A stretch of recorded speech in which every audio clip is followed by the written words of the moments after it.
I just realised something's wrong with that song. First of all, one, I don't drink cappuccino. And secondly, I've never brought cappuccino to the Nielsen ratings. So might have to rethink those lyrics, Gary. Anyway, welcome to the Nielsen ratings, my weekly review show where normally we review films and stuff that's on Netflix, Amazon, Disney, all of that kind of thing. Trying to sort out the wheat from the chaff, recommending stuff for you guys to watch. But this week we're doing a couple of special things. We're gonna do a little shout out to Texas. I'll get that we'll do that when my whole panel is here. And also we're doing a Michael Madsen special, of course, the great actor who we lost not too long ago, and so that was it was quite difficult news to hear. He was only in his 60s, so a similar age to Toxic, but in any event, unfortunately, only the good die young, as they say, and sadly he is no longer with us. So we are going to look back at the career of Michael Madsen. He certainly had an interesting and very varied career, all kinds of movies, from B movies to some of the all-time classics, and pretty much everything in between. Now, but before we get into that, and before I bring my panel in, one of my best mates, feeling a little bit down today, so I'm giving a shout out to Claire Randall, who gets talked about quite a bit in my new book, Back to Raving at 50, which is coming out in September. She's just having one of those weeks, where she's feeling a little bit off kilter. So Claire, if you're listening, you are one of the best friends I've made on my journey on the rave scene. Absolutely fucking love you to bits. And so glad you're in my life. There's not a day that goes by where I'm not grateful for the new friends I've made, and I would put you right at the top of that list. So don't be feeling too down, and just know I'm thinking of you and sending you a big hug.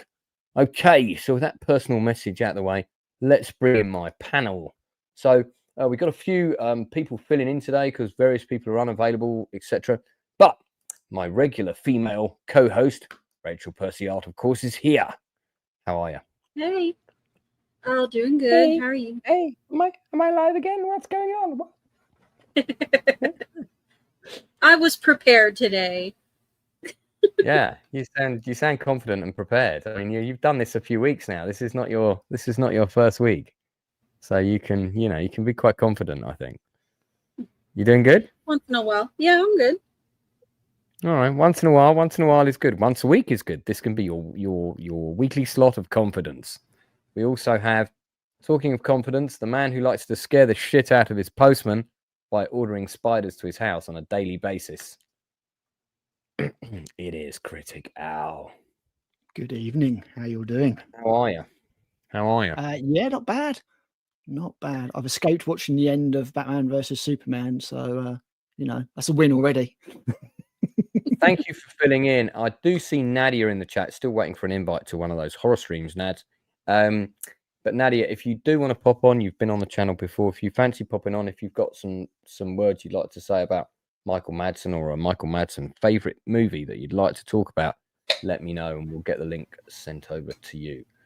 Fantastic. Last tonight, but by no means least, the man who is rough as a diamond, but soft as a marshmallow deep inside. It's Lord Toxic. Ah, what an accurate description of me. Thank you, Lance. Glad to be here, buddy.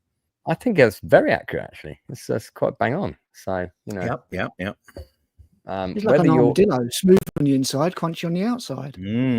Well, indeed, yeah. But more, I think the marshmallow analogy, the gooey center, is closer to the toxic reality. Anyway, great to have you all here.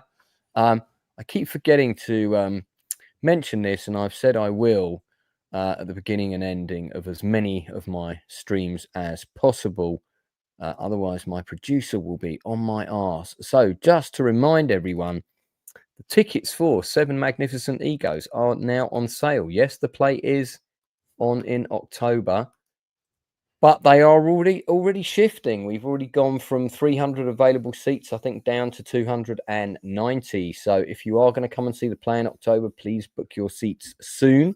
There are 2 matinees. One is on the Saturday, 18th of October at 2 p.m. One is on the Sunday, 19th. That's our final show. There are 6 shows altogether. The show normally starts at 7:30, ends about 9:30, 9:45. Show's 2 hours long with a 15-minute interval.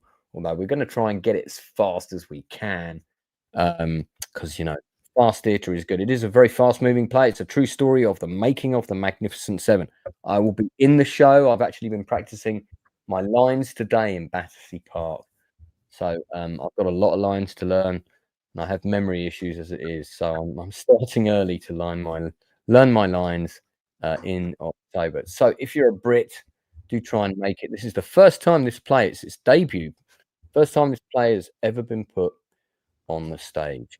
Let's just do some shout outs in the chat before we dive into our next topic. So of course we've got Keith E. It's Tuesday. It must be Belgium. Indeed. Wormy Spoons is here. Aaron Charman is here. The Proctor File is here. James Willard is here. Great stuff. I already gave Nads a shout out. Who's this little toxic chap? I don't know. I'm sure I banned him. And then Darth Plato is also here. Gary Bando Sandwich Worthington, possibly one of the best names on the internet ever. And Paul Smith. Great to have you all here. Thank you. Do put comments and questions in the chat. Keep it clean. But I'll try and get to as many of them as I can as we go along. We also want to hear from you. If you're watching, what is your favorite Michael Madsen movie? And guys, I think we should do a poll. So as there's 4 of us, what we'll do is we'll do a poll based on our picks. And then people, you can vote for, you can vote for the ones that appear in our poll. Okay. So I'm going to go first. It's my channel and I'm going first if I want, and I am. As you should. Well, you know, I was gonna go last, but then I thought, hang on, I don't want to risk someone picking my pick, so I'm gonna go first. But before we get to all that, I did tell my panelists, I did want to say this. I do want to give a shout out to the people of Texas. I mean, look, you know, there are disasters all over the world right now, but you know, things where children are affected, that always gets me in the short and curlies. And to read about, you know, there's 100 people dead or missing. A huge number of those people are sadly children. Many of them girls from the Christian camp. You know, I don't have the full facts. I'm not here to offer opinion on whether things could or should have been done differently or any of that kind of thing. I'm simply here to offer my heartfelt, genuine support and love. It might seem frivolous, it may be meaningless, but to the people of Texas, just to let them know there are a lot of people over here who are thinking about them. It's a conversation I've had with many people, and we wish we could do something more practical than just sort of, you know, it's that old thing of offer thoughts and prayers, isn't it? Which always feels a bit shit, but that is exactly what I'm doing, because that's all I feel I can do. But I would rather say something than say nothing. And I am glad that many people were saved. Sounds like there was a lot of acts of heroism involved in this whole story. Got some images here on Sky News. These are people being reunited with their parents. There's a lot of footage of houses being swept away, cars being swept away. One of the things that I think a lot of people don't realize is just how fast this water came in and how fast it rose. And there's some real-time camera footage. And if you guys check that out, you will see how fast this footage came in. And it really came, this water really came in quick. And you know, and no doubt some of the camp counselors actually gave their lives to save kids, because quite a few of them are missing as well. So 104 people now sadly passed away. I think Toxic, are you a Texan born? I know Enzo, of course, is our regular Texan normally, but have you lived there at all? Or I was stationed there for a few months. Yeah. Yeah, you got any thoughts? You just anything you want to say about it? I mean, obviously, first and foremost, shout out Enzo and your family. I hope that you guys are doing okay. I've not heard from him. Don't talk to him in a social way as much as I used to. Hopefully, he's doing okay. I've touched base with him. I think they're all good. Good. Fortunately. All the people that I know that kind of gravitated towards there in the military, they have this app on Facebook that you can basically, it's just basically something that says like marked safe from the floods and things like that. A lot of them utilized it. I'm glad for that. And yeah, I mean, Texas is strong. You know, they have natural disasters just as much as a lot of other places, Kansas, Missouri, Florida, that I've lived in and been stationed at. And they're going to tough it out. I mean, it's a tragedy like a lot of things are, but I mean, it does happen. And it's, you know, I think the community's all coming together. And, you know, I mean, like you pointed out, there's lots of acts of heroism and stuff like that. All the people that I know that are Texas and Texas adjacent seem to be doing okay. So, you know, I thank God for that. Yeah. Okay. Thanks for that. Toxic. There's a great shot of the Guadalupe River, which you know, it's funny when you hear that being said in the stories. Of course, it takes me right back to the movies, because I'm sure the first time I ever heard the name Guadalupe River would have been in, you know, some John Ford Western or something like this. It definitely would have been mentioned in one of those old Western movies. So yeah, but heart goes out to people of Texas. Rachel or Al, anything you want to say before we move on? Well, it's a horrible situation in that they only had 30 minutes to make a decision of where they were going to go. That's how quickly this happened. And the really sad thing is not just the loss of life, but the reaction that a lot of people have had to it. Yeah. And yeah. that is horrible. The parents have had to see people using social media to say they're glad that their children are dead. Yeah. Oh my God, I've heard about some of this stuff. It's absolutely disgraceful. Absolutely disgraceful that it's brought these trolls out, you know. It's like, what kind of so person? Yeah. What kind of person would see pictures of 8, 9, 10, 11-year-old girls and say they deserved it? Yeah. The kiddies aren't That's even disgusting. buried yet, are they? And people are using it to score political points. It's pretty disgusting. And thankfully, from what I've seen, people have been, you know, fired from their jobs. And, you know, I'm sure they would say it's cancel culture, but at the same time, they're quite fond of saying it's consequence culture. And there's some things that, you know, as much as I believe in full freedom of speech, there's some things you don't do. And using little kiddies to do that. Yeah, I mean, if you hold any kind of job of public office and you decide that's how you're going to spend your spare time, you know, tweeting disgusting text of that nature, you absolutely should be fired from your post. Yeah, I can't defend that. Yeah, the absolute sort of power of water in nature is just something you can never underestimate. It can be so destructive. Every human being on this planet needs water to survive, but at the same time, water can take lives just as easily. And unfortunately, we've been reminded of that yet again. So, you know, it is a tragedy in every sense of the word. I do remember, you know, I saw a pretty good TV movie in I think it was the early 90s. And funnily enough, I met the actor who played the key teacher, as an actor called Joe Spano. Try and get him on here, actually. And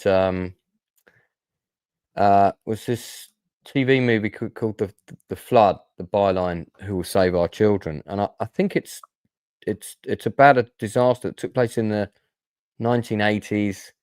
I think it's the same river. I think again it's children coming back from a Christian camp, and they were the route back. It was partly flooded, and they started crossing, and then suddenly the water rose in very similar fashion. And of course, everybody had to get out of the vehicles because the vehicles started moving. And, you know, they tried to form a chain and get everybody out of the water, but not everybody got out. And some people got swept away. Some people ended up in trees. Joe Spano's character ended up in trees. And this movie was cut with real footage of some of the rescues taking place, with the kids being lifted out of trees on helicopters and stuff like that. And this happened. I believe this happened pretty much in the same area. It's pretty close anyway. The whole film is free on YouTube. It's not a bad movie. It's you know, I don't know how appropriate it is to watch it right now, but it was just interesting. I know this is a true story. I remembered this very well because I found this film very affecting when I watched it. You know, a number of kids again sadly don't survive, and it really stayed with me. You know, it was one of those films I watched it and was like, Christ.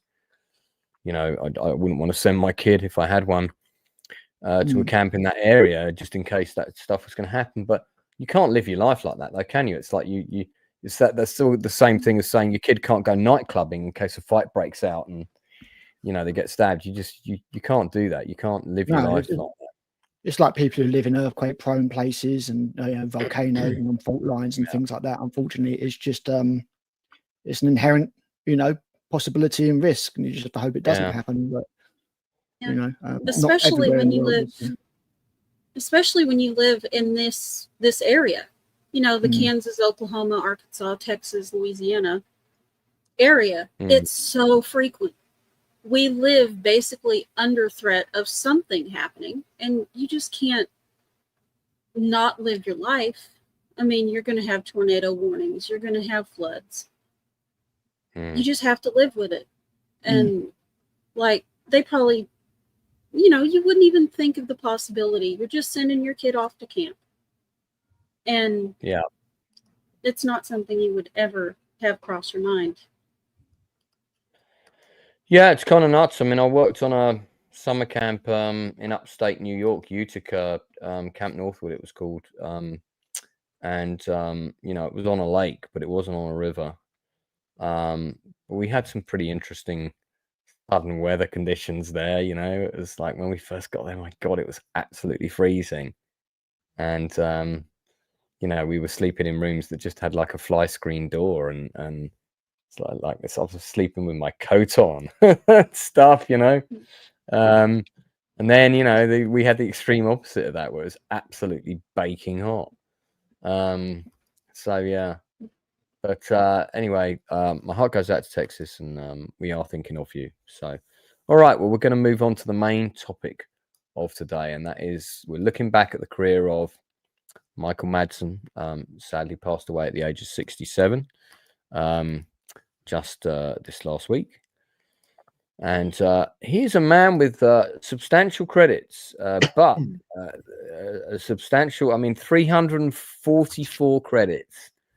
And I mean, it's very clear that some of this stuff was done to put food on the table, but some of it was obviously, some of his best work and indeed some of the best films ever to grace the screen. But I can tell you the very first movie that I saw him in was definitely War Games.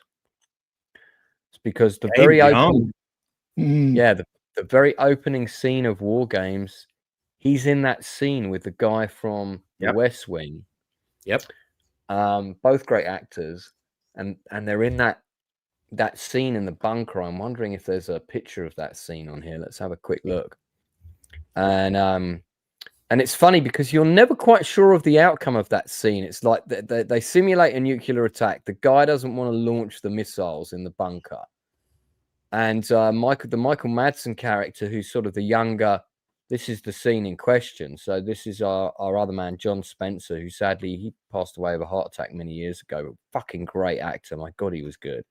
And that's Michael Madsen blurred in the background there in one of his first roles. You never found out in War Games if Michael Madsen's character actually pulled the trigger and killed this guy. Disagree, boss. Actually, that's not correct. Well, it's implied that he did, I think, right? They show later when they show the Whopper being instituted into SAC-NORAD. When that's happening, the two of them are cleaning out their desks. Oh, so they're both still alive. Yeah. Yeah. Do you know what? I don't remember that shot, but I'm sure I must have picked up on it. There he is. I mean, how young is he there? But yeah, I mean, he's got to be what, early 20s there, maybe 20 even. Yeah, I would think. Probably. Yeah. 1982. So that was the first thing I ever saw him in. However, my pick for the Madsen fave movie for me, I'm afraid it has to be this one. I mean, I love this movie as well. Got to be The Hateful Eight. So of course his collaboration with Quentin Tarantino, I think, really kind of put him on the map. Definitely got him regular work, definitely made him a bit of a name, which meant that he could go on to a B movie, get the big paycheck on the B movie. It might not be big paycheck. But, you know, if it was a B movie that had a budget of $5 million, you knew if Michael Madsen was the headlining actor on that, he was probably getting about $500,000 for coming on and doing maybe a week or something. So, but I really like him in this movie. I love the way the movie's shot. He hasn't got like a massive role because it is an ensemble piece. But I just can't fault this film. Yeah, I really liked Hateful Eight. Yeah, really love this film. It's one of Tarantino's best. I wasn't, you know what was annoying about this movie, right? Was when I first saw it, I watched it on DVD in Uganda. You know, was in Uganda. This guy was coming along the beach, and we bought a load of movies that we hadn't seen. And two of the films we got were this and Zero Dark 30. And I saw both of those movies in the cinema when I got home. My God, it was a whole different experience seeing Hateful Eight in the cinema, because it's a talking heads film, but Tarantino goes out of his way to like show how when cinema is used correctly, talking head films can be very dramatic on a big screen with all the low angles and the interesting shots that he did, and that's one of the reasons I love this film so much. So this one is going to go into our for people watching in chat, this one is going to go into our poll, which I'm going to create shortly, if I can remember how to do that. And yeah, so that's my choice. So Toxic, what's your, we'll talk about some of his B movies later, but what's your pick? What's your choice?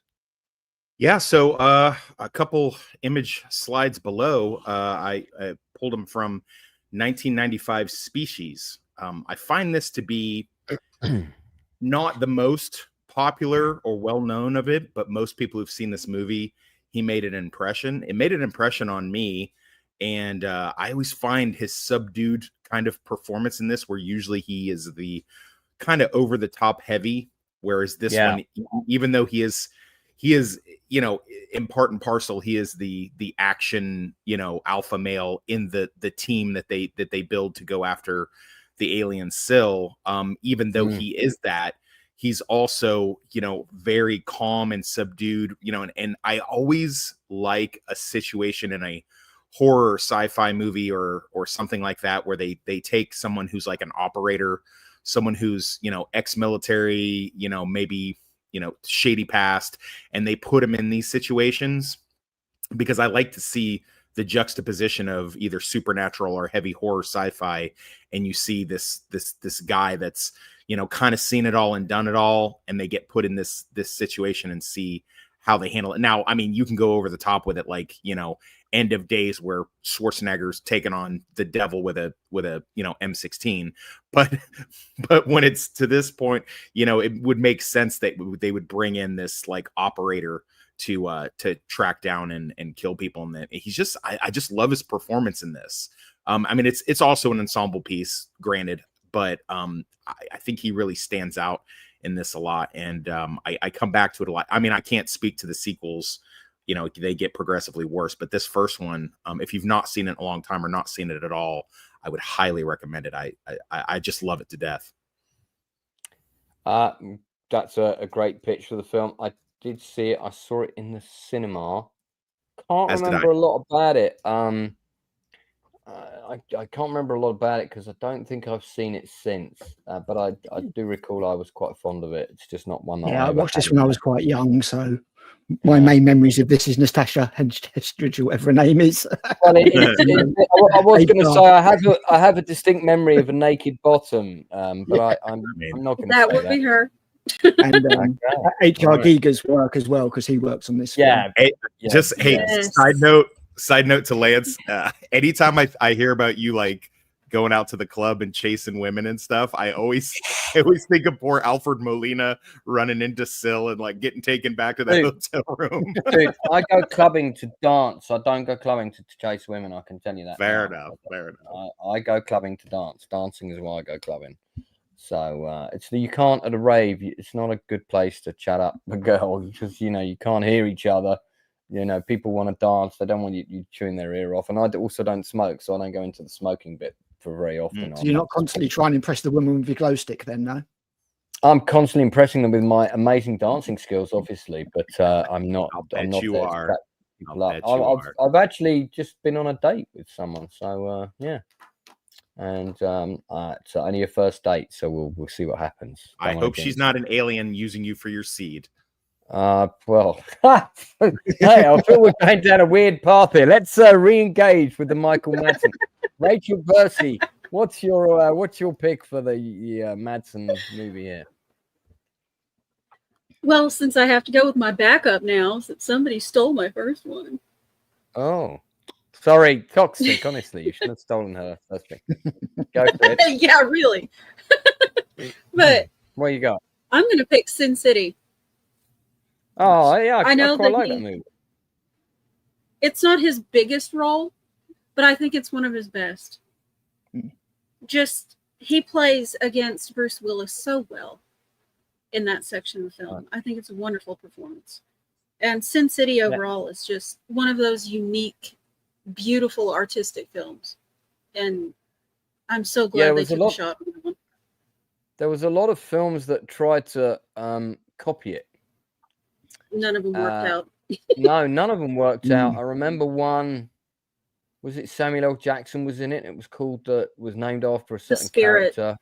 Yeah, the Spirit. The Spirit. That was a bit pants, wasn't it? It was. Yeah. I've tried to watch that one a couple times, and it didn't get what makes Sin City work. It tried to copy the style without the substance. Yeah, it didn't have it. I wasn't buying it. Trying to get a picture here of Madsen in Sin City. Do we have one? Got lots of pictures of him at the premiere. Got lots of pictures of Bruce Willis. I'll tell you who else I loved in Sin City. That was Elijah Wood. Yeah, playing the creepy killer. That was great. He was creepy. Yeah, he was. I mean, just in lieu of not having a Madsen on set photo, but if someone can find me one, please pop it up. There we go. Okay, so Sin City is going to be our third choice. Mr. Spider-Lord, what do you have? Well, some good choices already. I am going to go with the obvious one. Sin City was a backup. That's gone. I am going to go with Reservoir Dogs because that scene will just stay in my head forever. Yes. Mr. Blonde. So, if you've read my book, Silver Screen Journeys, now available on Amazon, you will know that I was at the UK screening premiere of Reservoir Dogs. Quentin Tarantino was there. I was also at the UK premiere of Pulp Fiction, and he was also there. And it's funny, there was a whole load of Vega, wasn't he? I had no idea. There was a whole load of people that were at that screening in London. I think it was 1992, but I'd have to check. I've still got the ticket for it, which is the only reason I can remember. There was a whole load of people that were at that screening who are in my life now, including Craig Fairbrass, who I worked with. And I had to go and see another movie. And so I got up to walk out as the Q&A was still going on. And Quentin Tarantino shouted out, and the debate was going on about how gory Reservoir Dogs was. And he went, "Hey, Bob, is that you? Are you leaving early?" And I went, "No, it's not Bob, it's Lance." And yeah, it was very gory. But I liked it. And yeah, it was quite funny. The whole cinema fucking cracked up. It was very funny. So yeah, but Reservoir Dogs, yeah, what I mean, man, what a classic. It's a movie that's still good now. Have you seen the movie on which it's based, City on Fire? No, I haven't. I didn't know that was a thing. Yeah, oh god, yeah. Fuck, you didn't know that? Oh shit. Okay. Yeah, well, Quentin Tarantino kind of had to admit, because it came out, that he saw City on Fire while he was working at Trax, the video store he used to work at, and he used to watch all the foreign movies. And City on Fire was a Chow Yun Fat film, as in the actor. He didn't direct it. It's directed by Ringo Lam, who of course went on to be a very famous Hong Kong action director. And the premise of a City on Fire is basically an undercover cop infiltrates a gang of thieves who plan to rob a jewelry store. So, you know, hence there is the just a little bit. And it's got a very, very similar plot. You also have very, very similar scenes and sequences. You do see the robbery, so it's not identical, but there's a lot of stuff in it that's very similar. I mean, if I show you this shot from City on Fire, you'll see exactly what I mean straight away. There you go. Okay. Yeah. So this is at the end, you know. But yeah, Reservoir Dogs. Well, I mean, listen, most films are inspired by other films, or, you know, different generations of filmmakers are inspired by other generations of filmmakers. That's how it should be. And I mean, Quentin Tarantino has made a career of making movies that are inspired by other movies, but he just does it exceptionally fucking well. Yeah. And I mean, you know, we'll be lucky if we see his likes again. I think he might be a one-off. This is dialogue for me. He writes the best dialogue I've ever heard in a film.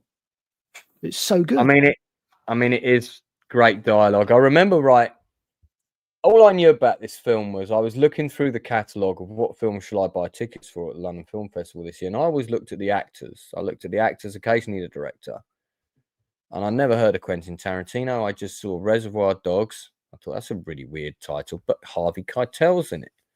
And I thought Harvey Keitel, like Harvey Keitel. So let's check this out. And it starts with that great scene where they're all talking in the cafe or whatever. They just had a coffee, and then they start talking, isn't it? Yeah, and then Steve Buscemi's Mr. Pink starts talking about this tipping automatically is for the birds, man, you know. And what's plus 20%? Take you out the back and suck your dick. Hey, I'd go with 20% for that. The conversation is really quite surreal, but it's funny as fuck, and they bounce off each other, so well. Yeah, and yeah, Madsen is. I mean, it's a great role for him. Really great role. You know, you mentioned that. Go ahead. Sorry, go ahead. No, you go ahead. You mentioned that, you know, Tarantino, you know, homage of the best, and he just does it very, very well. And I agree with that. Certainly it's true. But I also think that he came up with some things that many, many other directors, producers, studios try to emulate, especially in the mid to late 90s, which is what you see in Reservoir Dogs. You've not really seen anything like that. These people that are criminals that are also regular blue collar guys having these conversations about you know, the best hits of the 70s that's playing on their favorite radio show that week. Archie Bunker, I love this picture. Archie Bunker there, real life criminal who inspired the character John Voight plays in Heat, by the way. Was in federal prison with him for a short time, by the way, FYI. And very, very many movies after this, and even to this day, like tried to emulate that. You could even make an argument that maybe even the MCU tries to do that with that naturalistic dialogue, but they never quite get it right. It's not authentic when anyone else does it. You know, they started coming up with Tarantino-esque stuff, you know, the multiple entities holding guns on each other in a kind of Mexican standoff that he puts in each thing, the Dutch angle shots, the upward shots of someone opening up a trunk and things like that he put in his little shared universe as a treat to his fans, as a reward to them for, you know, being fans and watching his stuff, just in the way that he felt he was rewarded when he would follow along certain movies and film, you know, way before they had such a thing as a shared universe and stuff like that. He had that created without beating you over the head with it and having to have after post-credit scenes and stuff. So, I mean, when you say we won't see the likes of him for a generation or more, I don't think you realize how true that statement is. You know, I mean, he is just there's no one else like him, quite literally. No, The thing I love about his dialogue is how it informs the characters. It informs the characters so well, and it can be the most innocuous little thing, but it makes the characters feel real. It doesn't, like real people, which is just, as I say, just something as simple as just discussing the tips in a bar. You get to find each character's foibles and their opinions and things and stuff like that. And it's not dialogue written to perform a task as in the narrative of the film. It's there to tell you about these characters. And in that way, I think he's just so good in nearly every single film I've seen of his. He does it. I don't know how. He's just very good at it. Yeah, no, he is exceptionally gifted man. I mean, some people are divided over Once Upon a Time in Hollywood. Not me. I can watch that film all day long, and I can also I would quite happily watch a sequel to that movie of Brad Pitt and Leonardo's characters in the 80s. Leonardo is now in mid-divorce with his Italian wife, who's obviously fed up with him. Brad Pitt is having to sort of take on kind of like Private Eye work or something. They get brought back on a movie as kind of has-beens. Maybe someone on the movie gets murdered. They have to kind of figure it out. I don't fucking know. Tie it into some other real historical event. I mean, I'm sold already, man. Let's make this happen. I was thinking that, you do one in the 80s and then do another one with them in the 90s and basically get to Tarantino's take on each of those decades through these guys' eyes and through their movies. Sure. I mean, God, man, I would love to see those two films, and I would maybe he rewrites a big watershed event like the Manson murders in each decade, and I don't know what he would do in the 80s, but maybe in the 90s he rewrites the OJ murders or something like that and how it affected Hollywood. I don't know what he would do. I mean, in the 80s you've got it's the John Holmes thing, isn't it? I think that happened. Didn't that happen in 80, or was that 70s? I can't remember now. I can't speak to that because I don't know, Lance. Like the Ocean Side or whatever it was, murders, and that was sure. John Holmes. He said he's only going to do one more film. Well, that's what he said. I mean, he needs to be like Mike Leigh. He's got to be directing into his 90s because we need him. We need him. Cinema needs him. Yeah. I think he's got a lot more stories to tell, and sorry, Michael, we're talking about your boss on your dedication stream, but yeah, he is a master of his. I think Michael would forgive us for that. I think we were really robbed of a Vega Brothers movie. I really wanted to see that the Vega Brothers film that they had talked about for many years. I really wish that had happened, where they were going to have some sort of side quill or prequel thing of Vic Vega and Vincent Vega. And that's another brilliant thing when I said the shared universe thing is showing that even as far back as the Django Unchained and the Hateful Eight, those characters are like distant relatives of other ne'er-do-wells that we see in other films, in the Tarantino universe. And I just love that he's so good at rewarding the fans. And I definitely think, like, DiCaprio is to Scorsese,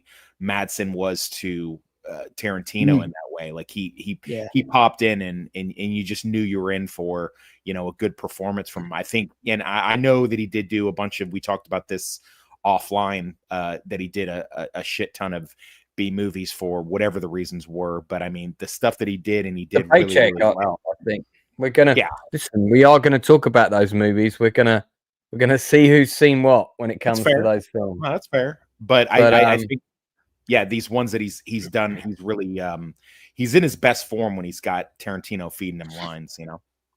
I reckon that in those movies somewhere there's got to be an unpolished gem. I mean, I'm not saying Piranhaconda is the one, but hey, that's a classic. We'll get to those in a little bit. Okay, so we've had our 4 picks. So guys, you can vote.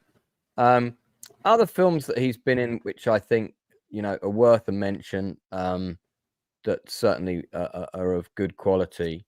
Of course, he did a little cameo in a Bond film. you know, which was not a bad Bond film. He was in Donnie Brasco. Mhm. Not a huge role, but that's a great movie. I really do like that. I really love Pacino's performance in that. He played Virgil Earp in Kevin Costner's White Earp film, and that's not a terrible movie. It suffered by sort of coming out in the same year as Tombstone, and that was a mistake. But it's not a bad film. I think you just need to look at it as a much more kind of grittier, more realistic Western. It's a bit grim, it's a bit slow, but it's not a terrible film. It's got a lot of stuff going for it. Then he had a role in Mulholland Falls, which is a batshit nuts film that I still don't quite understand. I'm not sure anybody does, including the person who made it. Of course, he was in Thelma and Louise. Quite a nice little role in that. And I mean, he was working fairly steadily after he did War Games, which was one of his first roles. But I realized that later that I'd actually also seen him around the same time I saw War Games. He was also in Special Bulletin, which we did a special stream on that, and that was directed by Ed Zwick, who went on to do Glory and many other great films, and probably is one of the best directors out there. I really love Ed Zwick. He's got a great biography out that I've got a fantastic copy of. Then there was another movie which I think is quite underrated. A lot of people in the UK have not seen it. Madsen has a pretty decent role in it, and it's a sports film. Does anybody know which movie I'm talking about? I do. Go for it, Tox. The Natural. Yeah, that's absolutely right. The Natural was the first baseball drama that I ever saw. And the reason I got to see it was because there was a video store, one of these shops that just kind of decided, oh, we're going to rent like 20 video movies or whatever. And they didn't do that for very long because they didn't go all in, so they didn't make a lot of money. And one of the films they had was The Natural. And they hadn't had it very long. It'd only come in like a couple of weeks before. And then the next thing you knew, they were selling up and they were selling all their films. And I just happened to walk in when they put the price on it for like $2.99 or something. And I was like, oh, I'm going to take that. I love Robert Redford. Let me check out that film. And the music in this film is fucking amazing. Such an amazing score. Yeah, Madsen's in here playing one of the team. I don't know if there's a picture of him, but it's a great film, great cast, very sentimental. Love this actor, by the way, Richard Farnsworth. What a great actor he was. He was a proper old school cowboy as well. And if you haven't seen The Straight Story, which is the story about him going to reunite with his brother, about basically a man driving a tractor, it's a great film. You had Joe Don Baker in the movie as well, playing the Whammer. That was kind of cool. Barbara Hershey's in there playing a complete utter psycho. You got Glenn Close in the movie as well. I really love this film. It's a beautiful film. It's very sentimental. It is kind of very American. If you're not a fan of baseball, you're not a fan of sports movies, I wouldn't say avoid it, because I don't think you have to be in order to enjoy it. But I think if you are, you're definitely going to love it. And yeah, and there's the soundtrack, and Randy Newman did the music. It's a beautiful soundtrack, great. But yeah, Michael Madsen has a nice little role in there, so worth watching. It's not a blink and you miss it part. He's in a lot of scenes, but he doesn't have a lot of dialogue. Yeah. So other stuff of Madsen's that's worth mentioning, that's good, or was well received. Yeah, go ahead. So Kill Bill. Kill Bill, yeah. I didn't Kill Bill. Kill Bill, indeed. I think he was in parts 1 and 2, I think. Yeah. Well, sort of. Kind of. You see him in part 1, but he's did a lot of voiceover work as well. Never realized, but a lot of video game voices and stuff over the years. Yeah, he was one of the voices in Dishonored, and I love that game. Right, yeah. One of the voices in in a couple of the Grand Theft Auto games. Yep. As well. Yeah. Driver as well. The Yakuza games. He's done quite a lot. So did anybody see because he headlined a TV show in the late 90s. It's got quite good ratings. I think it only ran for one season. Aaron Charman liked him in Free Penis. Yeah, I was never a big fan of that movie. But Trump's here. Thank God. I'll be signing an executive order that July 5th will become Michael Madsen Day. Okay, God bless Texas. So, so nice that Trump has time to pop into our channel here. Yeah, Vengeance Unlimited. Has anyone seen this? No. No, not So, well, it's got quite a high rating on IMDb. 8.6 out of 10, which is pretty decent. It ran for, I think it was about 16 episodes. And the premise is the mysterious Mr. Chapel helps others to gain vengeance against criminals. So it sounds a bit like The Equalizer meets Touched by an Angel. I mean, is that a pitch? It is now. Let's have a look at some of the user reviews. Catch it if you can. Awesome. I agree that this show should not have been cancelled. Why was this show cancelled? The best, smartest, and sadly shortest season 1 ever. Thought the show was great. Bring it back, ABC. My cable went out. Best ever ABC, TV show. that's why. These are 10 out of 10. I mean, across the board, 10 out of 10 reviews here. These reviews cannot all be fake. Should have been a classic league. Oh, look, collaborative equalizer. Perfect progeny of the equalizer. So, yeah. Somebody else making that comparison. I love it. Please bring it back. Well, obviously they can't now. How could they cancel this show? And there's 8 more. So be added to your shows that only got one season, Toxic. Yeah. Right. I mean, this is pretty good as well. It's like there's 33 reviews for it and all the reviews are good. So Vengeance Unlimited, I feel like I want to check this out. I feel like I want to see this. Probably one of the free on YouTube type things. Well, feel free to investigate while we're on the air. Yes, sir. Who knows? If you remember the kid who bullied the bullies?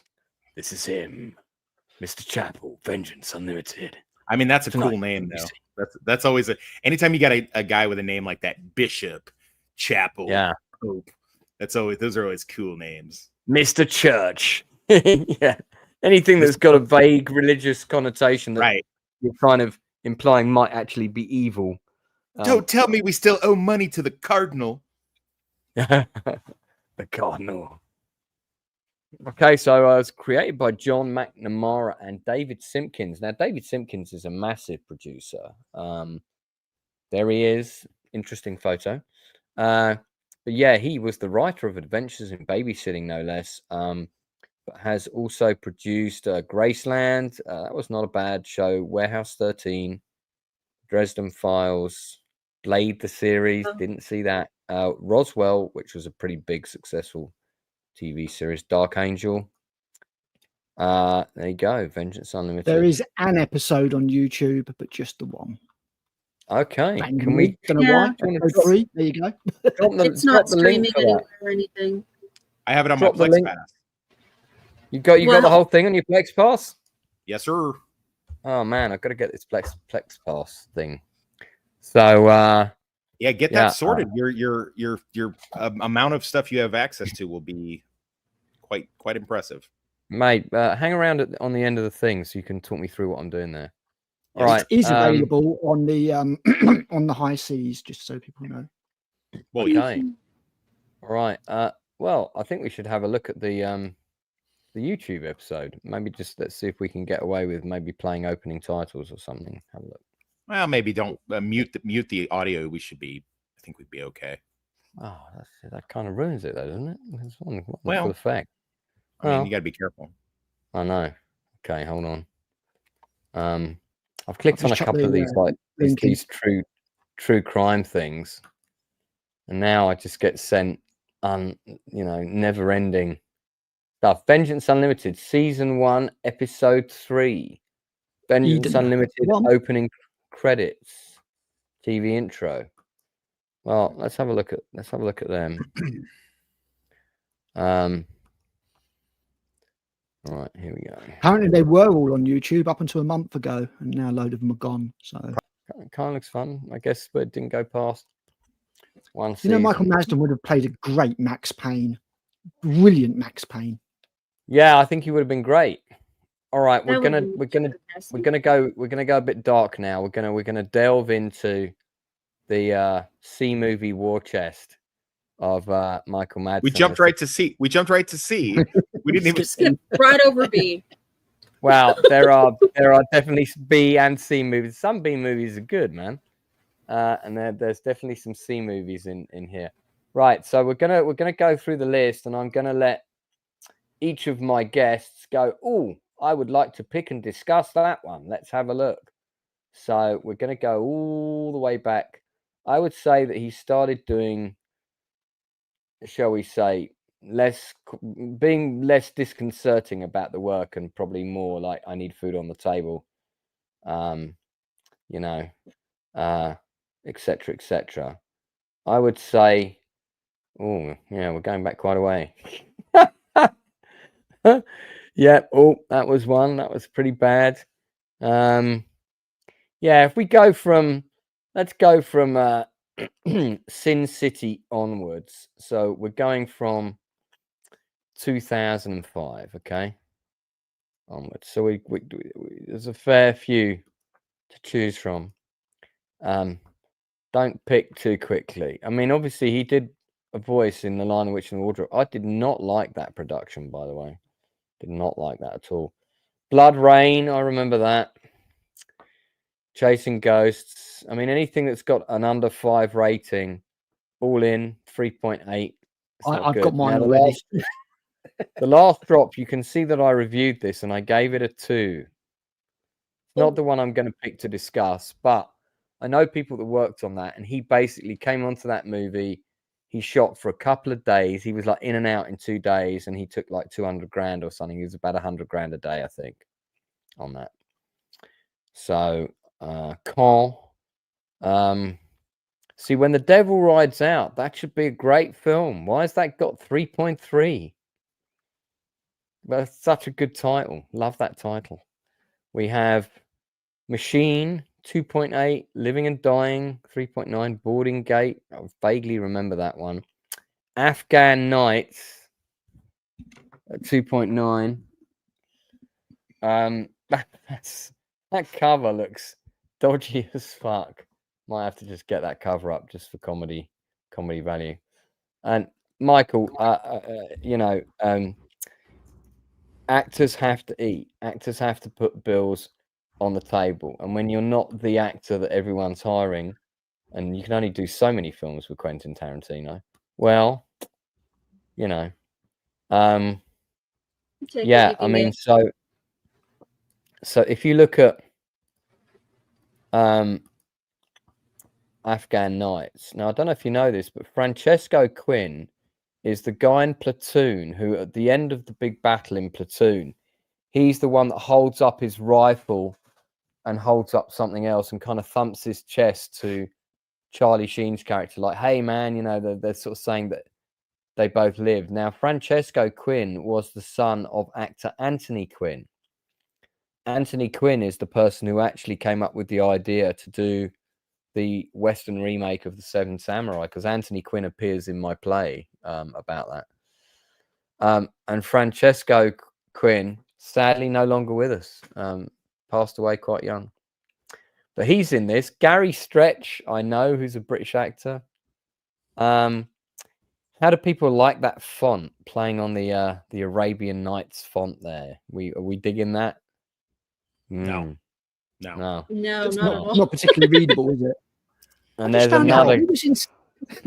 he was in Celebrity Big Brother. Yeah. Was he? I had no idea. In America? I think it was the UK one. Yeah, it was the UK one. You know, Lance was telling me the other day, was like, man, he's done like 100 B movies. And I was like, yeah, I kind of just thought it was a little hyperbole. I'm looking at the same IMDb page you are right now, Lance, on my phone while we're doing this, and man, he really was cranking them out. Yeah, Holy I mean, crap. like I say, I understand that actors have to eat. I get it, but He had a few divorces to pay for as well, didn't he? He was married 3 times. Yeah. Yeah, I mean that's also expensive. There's a Afghan Nights trailer here, and I mean this is not my pick, but this is just a random fun one. I'm gonna mute it. So, this is the trailer, and I mean, like, just from this footage alone, and the way it's cut together, man, this looks like a proper fucking turd. And It's like one of those things where they've got him on the set for one day. We're going on a mission to Afghanistan via California, up the road, Northern California. Most likely shot on. I mean, who knows where it was shot, but there's Gary Stretch. He's a British actor. I'd love to know his stories from working on this. He might be able to get him on the channel sometime because we've got lots of friends in common. He was in Gary Stretch was one of the main villains in Shane Meadows' movie. You'll know the one I mean, Critical, with Paddy Considine. The one where he's revenging his brother. Yeah. Yeah. You're supposed to remember it straight away. That's Dead Men Walking or something. That's the one. But it's not called that. It's called something else. Like that. But it's yeah. Very similar title. Yeah.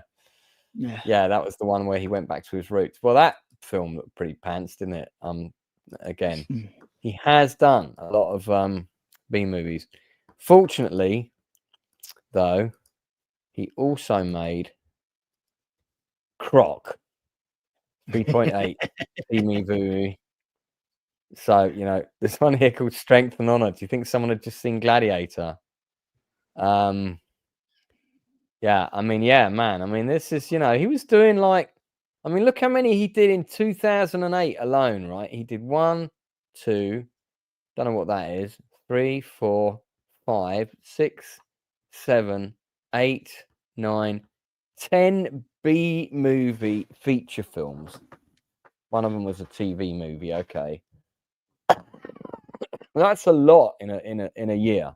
The interesting thing is the gems that he's got wedged in the middle of these, like a nice little run on 24 for 4 episodes. He's got, you know, of course he plays like a, you know, almost like a comical version of what he was really doing in Once Upon a Time in Hollywood. He popped in Not Another Teen Movie.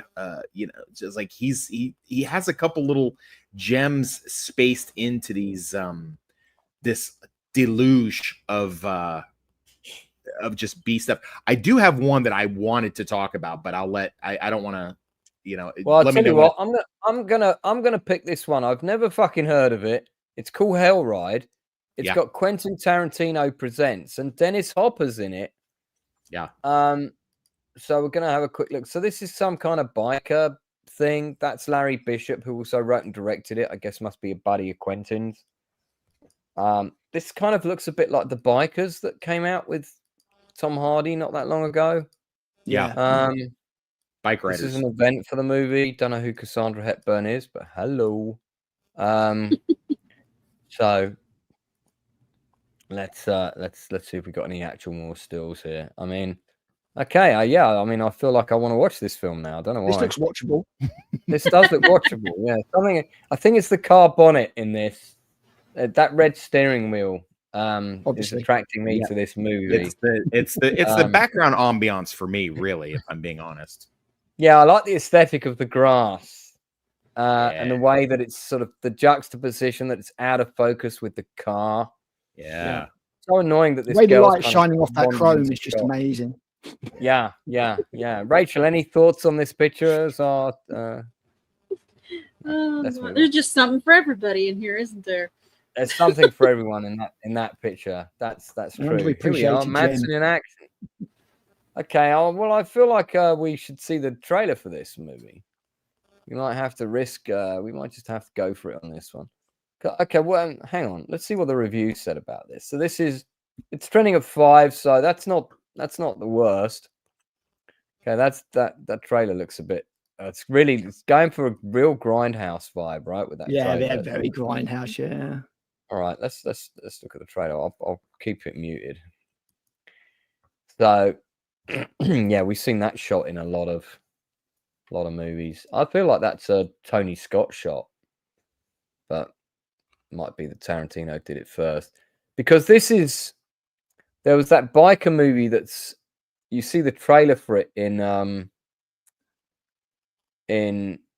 Once Upon a Time in Hollywood. It's on at the cinema when she goes to watch her own movie. Don't know what's going on there. What's going on there? Anyway, okay.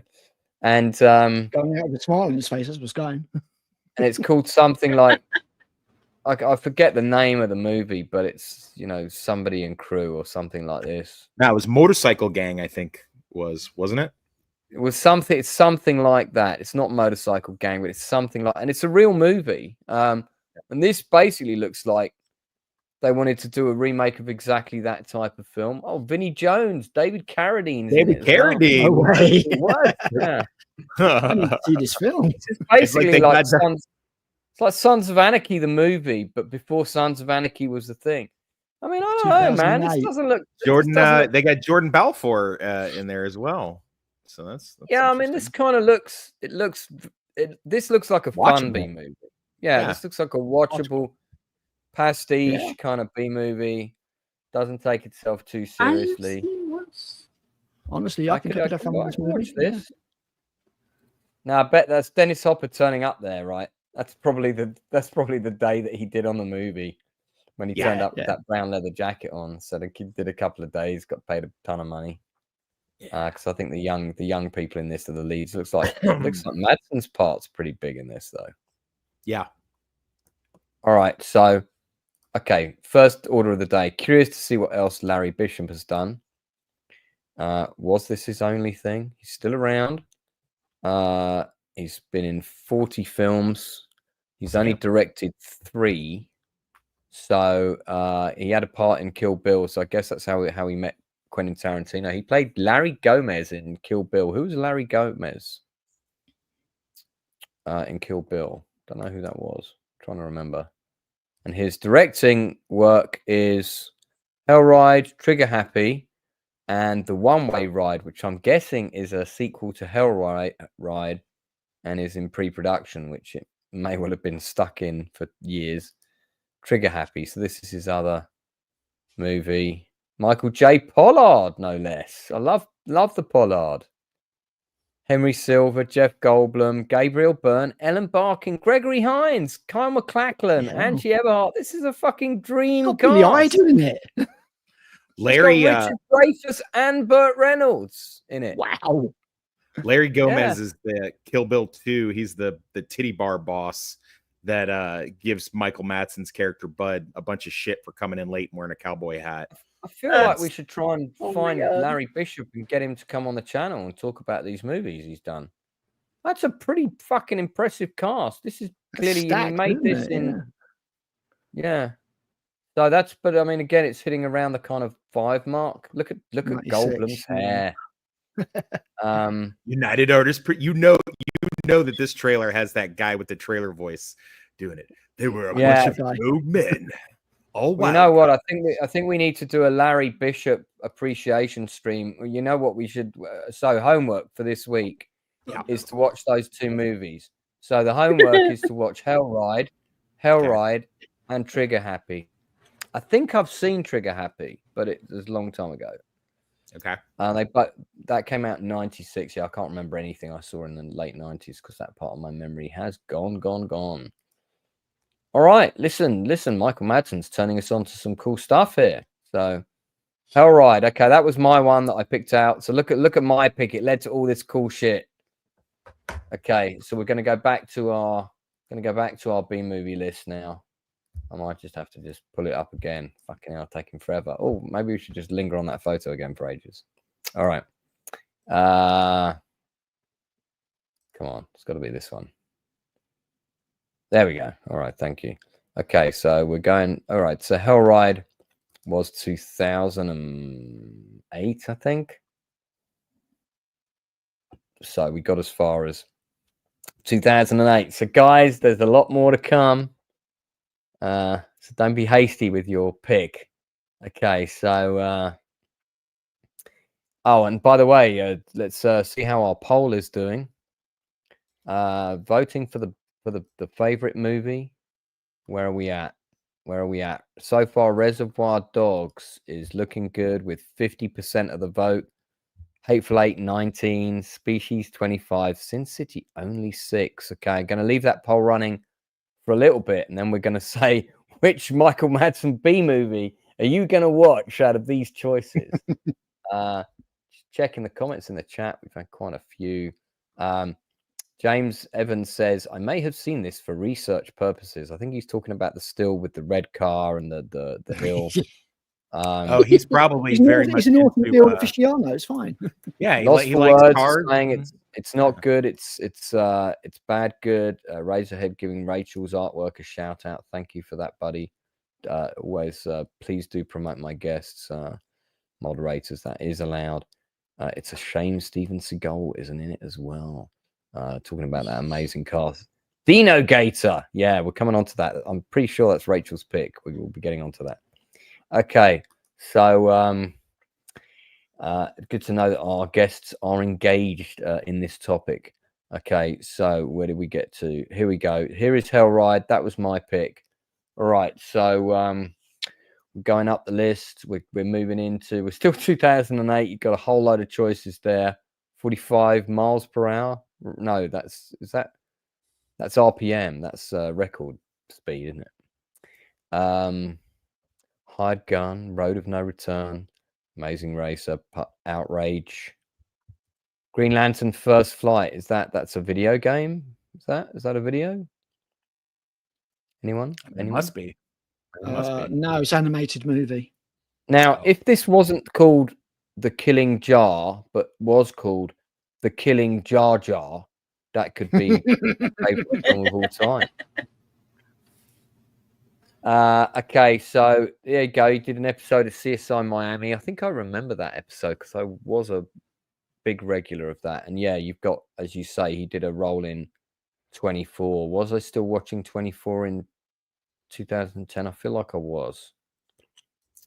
I stopped watching it. You know, when they did the one that was set in the UK, I only saw the first few episodes of that. You're not missing anything. Yeah. So, yeah, someone's trying to call me, but I can't pick up the phone because I am still online. So yeah, anyway. All right, okay. So we'll keep moving up the list. If you see the one you want to pick, guys, just jump in. We've got some loads here. Ratings of 4 and below. There's a now here, there's a rare 6.2. I mean, I have to confess, I have not seen most of these. I don't think anyone has. If anyone has actually seen Dino Gator, come on. Listen to, I mean, what title? Who thought this was a good title for a film? Good Lord. Salamandery. But then somebody said no. Let's call it The Fifth Execution. That title sounds less dog shit. And I mean, he hasn't even made the cover. Oh no, he has. Hang on, he has made the cover. But he got his agent to say, "Oh, I'm going to get someone's hand in front of my face, and I'm going to put my head under someone else's name. Hopefully, that might be his hand. I think he's lighting a cigarette. Yeah, but I think he's just attempting to hide the fact that he's in the movie. So this is a Rutger Hauer film.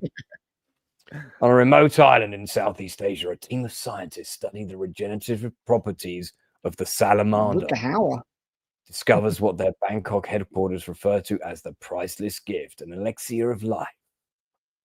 News of the discovery travels quickly. Oh, someone just landed on a car roof. And profiteers begin to circle the island. Oh, right. This company, if you see this logo at the beginning of a movie, hang on, let's get it. It's coming up. If you see this logo, VMI Worldwide, they are the guys that made that really shit D-Day movie. The one with like a couple of wrestlers in. It's all about the attack on Pointe du Hoc. It looks nothing like Pointe du Hoc. You know, everything about it is wrong. It's got such bad CG in it. It's a proper pants film. So no one's seen the Fifth Execution, no? No, Definitely no. not. Or Coach Kaluch Kalush Salamandri. Yeah, what a He's great got salamanders in the title. trailer, so it makes sense. But I mean, it does, but you just wouldn't still call your film that, would you? You might call it something like, you know, The Oil of the Salamander or something like that. yes, Joshua Tree. Oil Oh, of the salamander. I don't know. It's fucking better than Kaluch Salamandri. So no clean break. Don't know if that refers to the his worst thing about that recreational Kalush habits. salamandry is the salamandry isn't even capitalized. So what No, is actually the title? yeah, I know what's going on there. I didn't even care to capitalize it. Right, so we've got some. I mean, there's a lot. I did say to Toxic, you know, dude, there's a lot of these, and you were like, he's done I a thought few I videos. thought you were exaggerating. I thought when you said it, Nah, it was like hyperbole. Like, you know, he's I done mean- like a million B movies, and I was like, yeah, well, I knew he had done some, but I was like, it's clear that him and Bruce Willis sat down and had a meeting and said, look, mate, you know, I don't know if you know, but there's about 5 or 6 companies out there that'll pay you, right. you know, a few $100,000 for you to just come in for a couple of days. Hey, 'Cause Willis Bruce. used to do. Yeah, Oh, yeah, yeah. he used to do films for $500,000. His price was No, his B movie thing was I'm aware. $500,000. I heard. You know where Yeah. these films wind up at? You know where these films wind up at? They wind Yeah. up on that, Garages. they wind up on this free TV thing that they have in penitentiaries where it's like Oh. they don't pay for cable, and they have like Right. a channel called Bounce and a channel called Grit. And it's just like on the old school antenna, and it's like there's like 3 channels, like you're in the 80s, and that's where these movies go. And then I thought torture was illegal under international law. yeah, you would Yeah. think. What about the gay porn channel? Is that on there or? That's more of like that's not on TV so much as it's it's random people's self. That's more of a 3-dimensional It's experience. like a performance art type Performance art, situation. yeah. Okay. All right. Immersive theater. So we've Please got. let Aaron see the trailer for Dino Gator. He's like really trying to get us. Well, to we watch haven't the got. We trailer. haven't got. I don't think we've got to. We need to see the trailer for Piranaconda. I mean, you know, come on. We did an The episode best of. thing about Dino Gator is he returns as the same character in a later film. I saw it on there. It's Now Cobra this is something or funny. other. He did the voice of Kevin Costner when Kevin Costner appears on Bob's Burger. It's Michael Madsen doing his voice. That's kind of cool. I mean, they're pretty similar. If you've watched Yellowstone, they're pretty much the same voice. They're the 12 pack a day for 40-year type Mhm. you know, Yeah, gravel voice. The Husk. Yeah. How was it? Later. Cole Younger and the Black Train. I mean, yeah. So that sounds like there have been quite a few rather shit. It has to be said. Low budget Cobra Gator. westerns. That's it. Well, low budget westerns made in recent years. That's This is- why his role in Once Upon a Time in Hollywood is so brilliant, because he's sort of playing on like a version of himself of what he was actually doing in real life, in that because Right. he was in an episode of the fake TV series Bounty Law, and you know, Yeah. I guess he was one of the bad guys or whatever. So yeah. This is Missouri Missouri Territory, 1871, and we can tell because, you know, there's a train, and some actors. Oh, yeah, that's a nice bright shirt there. Look at the lighting in this; it's so flat. Fortunately, though, we can cut to sepia tone. Dude, hey, I didn't know that Critical was in this. That's a good cameo from you there, turning into the shot there. Look at that! Look at that gold. Look how much weight that gold had when he picked it up. Yeah. Must have been the greatest painted gold cardboard in history. I mean, the train's kind of cool. It's kind of cool they got a train. Yeah, the cinematography is not going to win any awards, I don't think. No, but it's very flat and not sure about the way this is shot. But yeah, like there was a time up until about the mid 90s where I would literally, any Western I saw, I would rent, or if I saw a Western, you know, at a supermarket when you had the DVD rack, I would buy it. Shit, Then in the early 2000s, we had a load of these come out, and I was like, danger, danger, Will Robinson. It was a bit like some of the World War II stuff. You know, you thought, oh, it's a World War II movie. It's got to be good. Yeah. You have got to really dig through a lot of crap to find a good Western these days. You do. Yeah, there's a lot of... Right, but let's get back to the quality that we're looking for. So we've got Okay, right. Piranha-Conda, I think we're in agreement. We need to see the trailer for Piranha-Conda. 2.9. Oh, there's one worse than that. Let me see if I can find it. Piranha 3D. Oh, there it is. Piranha. It's got Rib Hills in it as well. I mean, as we, everyone on the panel is a big fan of him. Oh, fuck me. I've just seen some pictures of this. Okay, the trailer is not actually here, but I do have some great stills, which I feel will underscore the quality of the movie.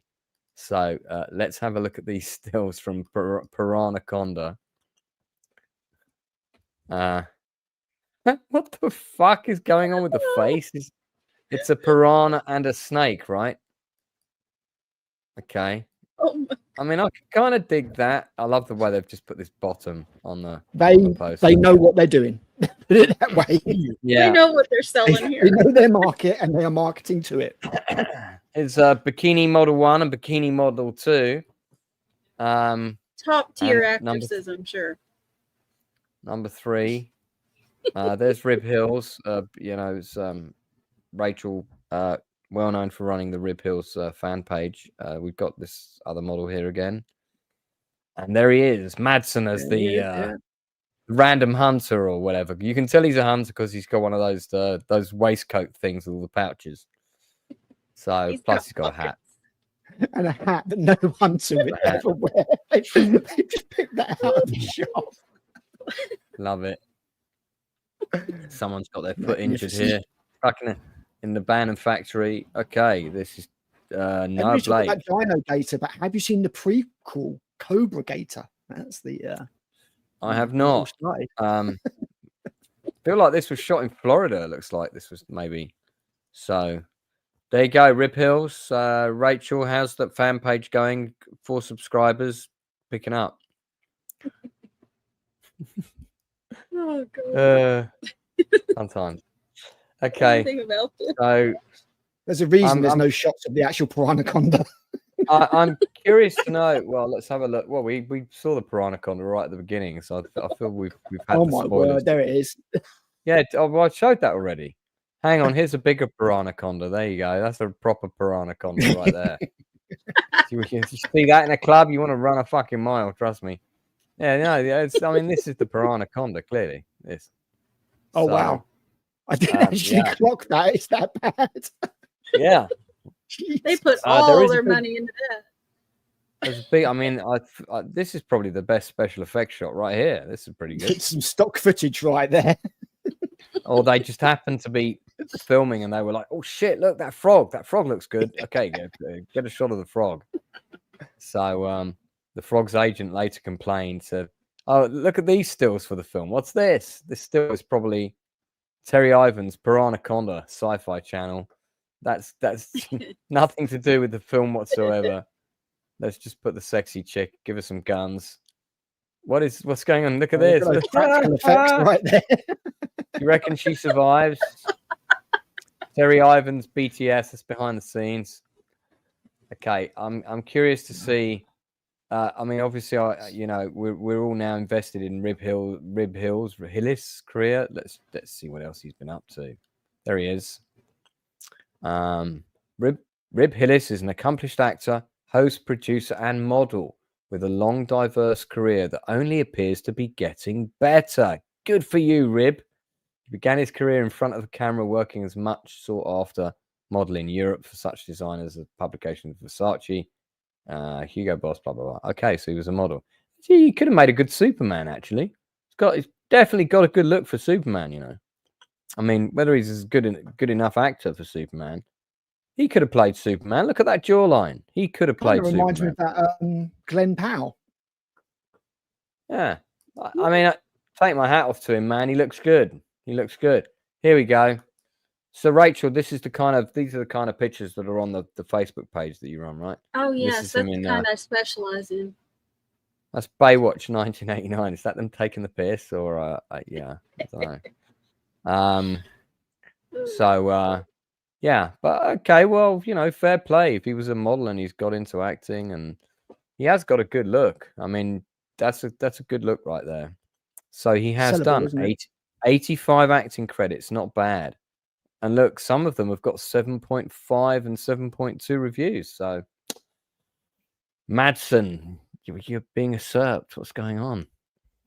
All right, enough about Mr. Ribs. Let's get back to Mr. Madsen. Okay, so that was Piranaconda. Just a fun one. My panel have still yet to pick their B movie choices, so we can't put up the. We can't so put many up to the. choose. I've picked mine. Yeah, You'll get to it in a minute. Okay. So we got the Diamond It's got Heist. Malcolm McDowell in it. Oh God. Madoff. Oh, Madoff, made off with America. That's a good TV movie. I've seen that. That's good. What's his name? Robert De Niro also played Bernie Madoff in a thing. I think this one might be the one with Richard Dreyfuss in it. It's a really good 2-part TV movie. I actually like the Richard Dreyfuss one a little bit more. Golden Boy TV series. Does anybody know what that was about? It's got a slightly higher rating. Not a clue. No one knows. There are so many entries here that I never knew existed. I really didn't. Well, the man was very talented. Sorry, I'm bobbing up a big greenie here. Revolting. I've still got dust in my chest from this location that we filmed on, and it's killing me. Yeah, I want to look up this this Golden Boy doodah, whatever that is, because it's got a high rating. It's a little mini series. Maybe it's something we can watch. Let's have a look. Okay, don't forget the homework assignment. Those 2 films of Larry, what's his name? We're gonna recap that later. Yeah, it was Mad something or other, wasn't it? I'm glad you're so on point with it. Very good. Act of Time, that's it. Okay, so he was in Golden Boy with Theo James, who's a good actor. Rookie cop Walter Clark rescues partner, gets promoted to detective, faces resistance from colleagues, but aims to succeed, aspiring to become the youngest NYPD commissioner. So this was like a mini series. Power has its price. Did anyone see it? I remember that being on. Looks kind of good. Yeah, it was not a bad series. It just didn't go anywhere. Ran for one season. It's not. Yeah, I guess it ran for one season. Madsen's in 2 episodes. Okay.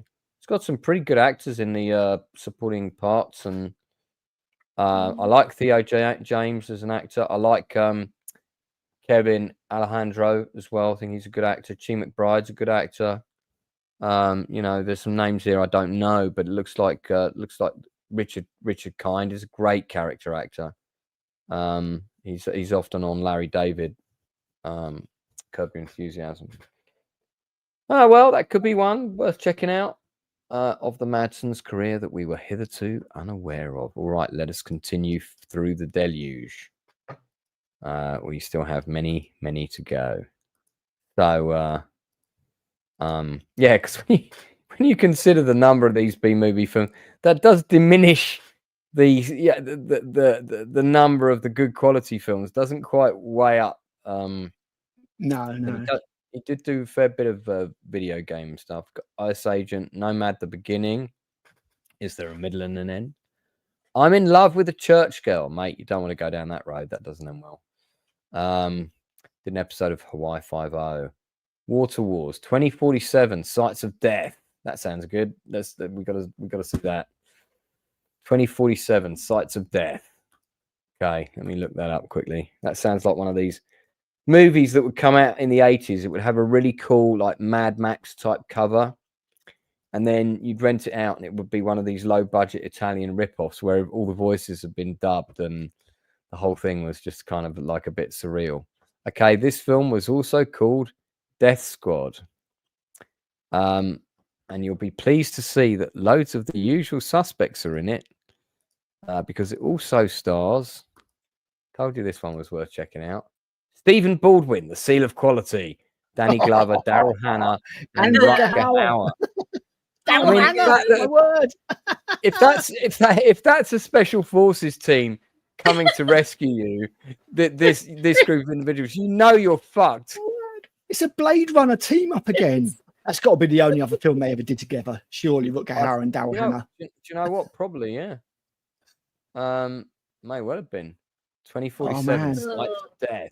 I feel like I need to see this movie as well. Yeah, this is another one. They might have to put this on the homework list. I like that poster. That's a pretty cool poster. I'm gonna have to start writing these down. I'm gonna make it a B. Right, let's see if there's a trailer for this. There is, guys. There's a trailer. Right, that's. I quite like the Baldwin that was in Independence Day. He's not one of the bald ones though. Two of the actors who unfortunately didn't even receive their original voices. So this guy must have seen it. It must have been dubbed. Danny Glover, but his part in this movie was so unnecessary. If you'd cut his speech scenes from the film, he only plays his role sitting down. He wouldn't have even been noticed. But he was still the liveliest actor among the other acting kin. What he was playing there, as long as he collected his fee. Well, I did tell you guys, he's got to eat, isn't he? This review is longer than the script. Yeah, probably was. All right, we're gonna go back to the list, and I remind people watching that my guests still have not picked out their choices yet. You're getting close. There's so many gems. Time is running out, guys. We've only got 20 minutes left. There you go. There's mine. Right, where's yours? Cobra Gator? Nope. Lady Psycho Killer. Okay, Lady Psycho Killer. All right, Malcolm McDowell and Ron Jeremy in it. Have you seen it? No, I've not seen it. But I might have to check it out. I mean, the Ron Jeremy seal of quality is... Do you know how to add that to homework? How do you spell psycho again? P-S-Y-C-H-O. Okay, there we go. Look at that. Straight away. This is 2015, so this is not 10 years ago. It's not that long ago. Wow, Malcolm McDowell is suitably ancient in this. Kind of like that poster. Sugar, spice, everything. Yeah, I think that's what actually caught my eye, to be honest. Nathan Oliver, that filmmaker's name sounds familiar to me. I feel like I might have met him. All right, let's check out the other tasty pictures from Critical Hour's pick. Well, there they are. I think that is the director with Michael Madsen. Malcolm McDowell. Don't know what's going on there. Ron Jeremy, there he is. There's another. Isn't that another Baldwin? It's the same one. Stephen again. That's not Stephen. That's not Stephen. That's the older one. That's Stephen. No, that's Daniel. That's Daniel. Yeah. Daniel Baldwin. Yeah. Well, that's what's going on here. Hello. Hi. Yeah. So let's talk about the ceiling in this shot. I like the way the shadow is. See the way you've got the two different shades of brown there. Yep. In fact, you've got three if you look, and where it's kind of pixelated. I have my two choices, Lance, but you were scrolling up IMDb and you started past where one of them started, and then the other one's just not there because it's not a movie; it's a TV show. Okay, so, well, there is a trailer. You've only got one choice. You've only got one choice, and it's got to be on IMDb. Wow, look at this shot. So who remembers the last time they went? That was the after effect. I like the way the bra's still on. It's just like we've just had amazing sex, but I managed to keep my bra on. Yeah. She signed the no boob clause in the contract. No, they didn't want to sell this movie, did they? No, apparently not. I just love that Malcolm was in it. Lady Psycho Killer. I mean, yeah. Well, Malcolm McDowell is. This is Nathan Oliver. Now, I swear I know this name from somewhere. Let me see what else he's done. Zombies Are Coming to Town. Maybe I've seen that. I don't know. Okay, so, well, co-writer on this. Yeah. listen, man, well done for putting it together. Let's have a look at the reviews. Okay, so we got 11 reviews. Was it meant to be a parody? Super cheesy. Should I be laughing? I couldn't finish it. It's a mess, a big random mess. Star-studded, and that's it. 2 out of 10 is being generous, reminiscent of I Spit on Your Grave. Very well done. My son did a brilliant job of directing this movie. No. Well, let's see now. Very well done. Could this be a fake review? We'll find out. Click on. Welcome to the new profile. Okay, well, reviews. Okay, he's done how many? 3. Okay, could be a real review. Fair enough. Fair enough. He's actually done some reviews. However, I believe there was a 10 out of 10 here. We've got to go back one more. Yeah, here we go. 10 out of 10, not another teen slasher. Now, Josiah 23, on the other hand, has reviewed. He's done a Space Force review as well. This feels suspicious.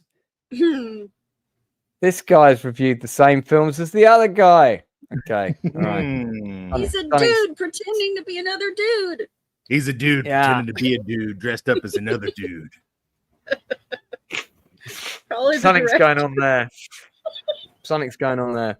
All right, Toxic, what's your pick? Give me the movie one, not the TV all right, thing. Beyond the Law, 1993, pretty much straight to cable, but really well done.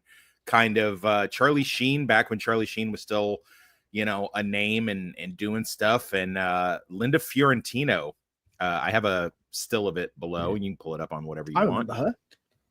And so they have a regular old sheriff's deputy played by Charlie Sheen has to infiltrate a biker gang, and kind of Stone Cold vibes. Do you remember that movie he did about stealing cars and he had to infiltrate a what was that called again? That was a No Man's Land. That was a great film. That was a good one. That's got a great soundtrack. You remember that soundtrack? It's really good. So this was one of those ones that was like it was on HBO like 24/7 back in like 94, 95. Like it was on all the time. Great sex scene with Linda Fiorentino when she was like still a pretty decent name. And and Michael Madsen, he plays the psychotic heavy in it, but he's just coming off of his kind of role in the Getaway remake with Alec Baldwin the year before. Yeah, that was a bit of a pants movie. Yeah. So this is one of those guilty pleasure type movies. I see it's got like several different titles, which is interesting. I know it. Yeah, do you know what? I think this was released in the UK under this Fixing the Shadow, because this cover I recognize. Even though this is an American, because it's R-rated. So, but I'm pretty sure this was not released under Beyond the Law. Oh, Rip Torn.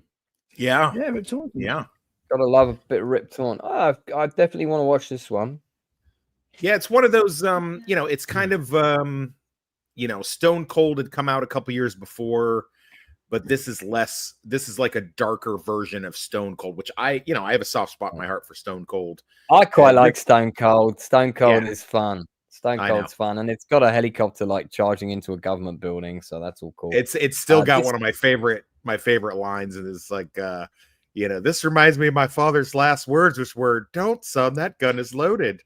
This movie it plays more with the idea of the guy kind of going native a little bit, and messing around with the chick, and she's an embedded Rolling Stone reporter, because of course she is, and a single mom, and doing her best to get the story out about these misunderstood outlaws. And then he sees a little bit of the darker side of it.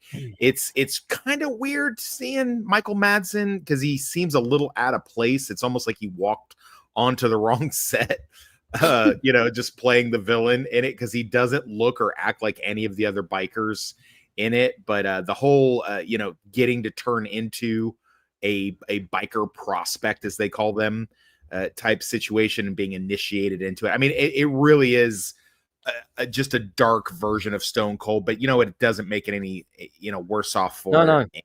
Oh, actually, When did you say this came out? 93 or 94, I think. Ah, I that's why quite Charlie fancy- Sheen's got the long hair. Hot Shots Part D. Yeah, it's during the year of the mullet. I would quite like to see this. There's also the Steven Seagal. Well, it is on the Beyond Plex Pass, I movie. would remind you. So I think Okay, it's I also would- on let's- Tubi. Let's definitely work out how I'm going to use that later. Oh, apparently, I think the whole film is also on YouTube. Oh, maybe not. No, it's all right. Unless this is it. Under Nope, which name? I keep- Yeah. it keeps teasing me with links to the full movie, but I think also if you're going to watch the whole thing, you've got to watch it in like really tiny fragments. I don't want to do that. This guy, the other biker in the shot I had up just now, that is Dozer, who also played biker with the speech impediment in 1985 film Mask with Cher and Eric Stoltz. So yeah. The only movie where Sam Elliott is young that I know of. Yeah. Oh my God. I mean, yeah. But Sam Elliott, man, God, what an actor! Just could listen to him talk all day. So, all right, okay. Well, that one is a pretty good recommendation. I'm not sure that counts as a B movie, man. But it's a good recommendation, and definitely one I want to check out. All right, we're going back to we're going back in. Rachel, you're the only one left who hasn't picked. So hang on. I'm going to end our poll. Which oh fuck, I think I've accidentally closed the screen with it on. The whole movie wait. is on. No, I got it. It is on So last YouTube. month's- But it's in parts. Okay, so I'm ending the poll. Reservoir Dogs was the winner, 40% of the vote. Species 30, Hateful Eight 25. Poll completed with 20 votes. Okay, so we're going to do one more vote. Which of these B movies are you going to watch? So start a poll. Okay, here we go. They'll all vote for Dino Croc. Is that your choice? No, I'm not sacrificing my choice for that. I have some standards. Okay, so all right. So we had the last one, which was what's the name of that movie again? Sorry, Lady it had- Psycho Killer.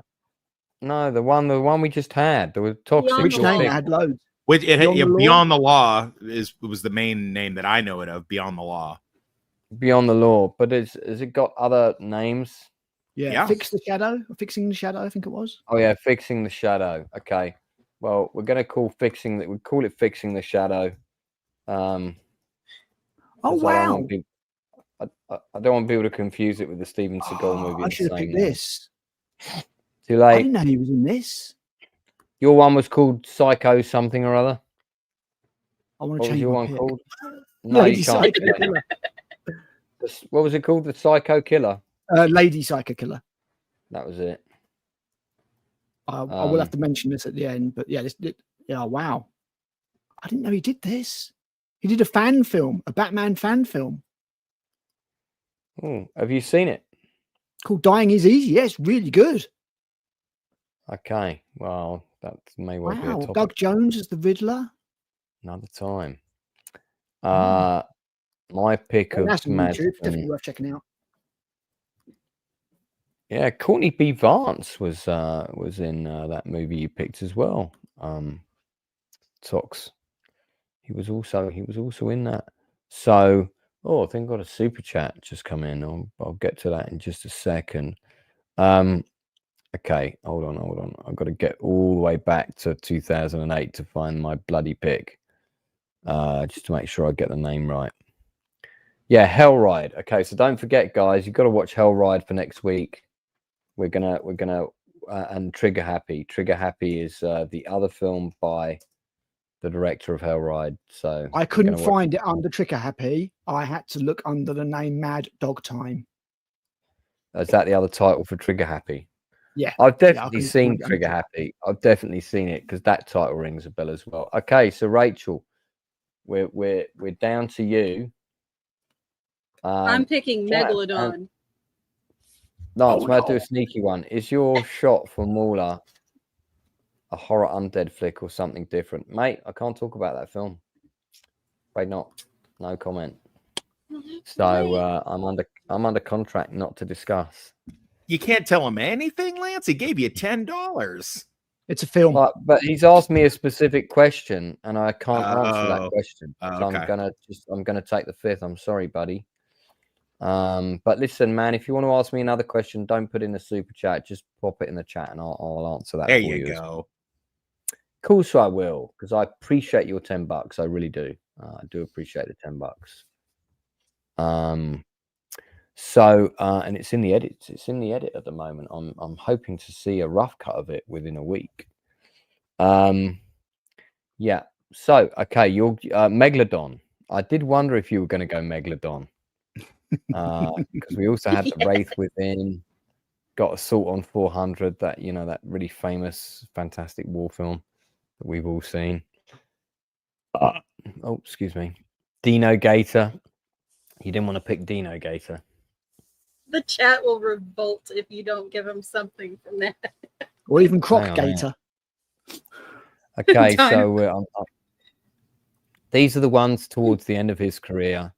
He did a couple of short films as well. I mean, it's nice that he was prepared to sort of support stuff like that. I think that says a lot. Yeah,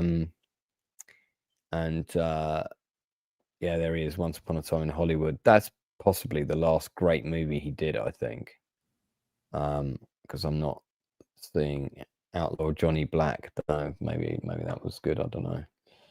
Okay, so we've got Dino Gator. Hang on. So Megalodon. That was 2018, I think, right? Yeah. Here it is. Megalodon. Is this an asylum? This has got to be an asylum movie, right? It is. Look at that. Look at that glorious attempt. Oh, at a yeah. shark. I think I've seen this film.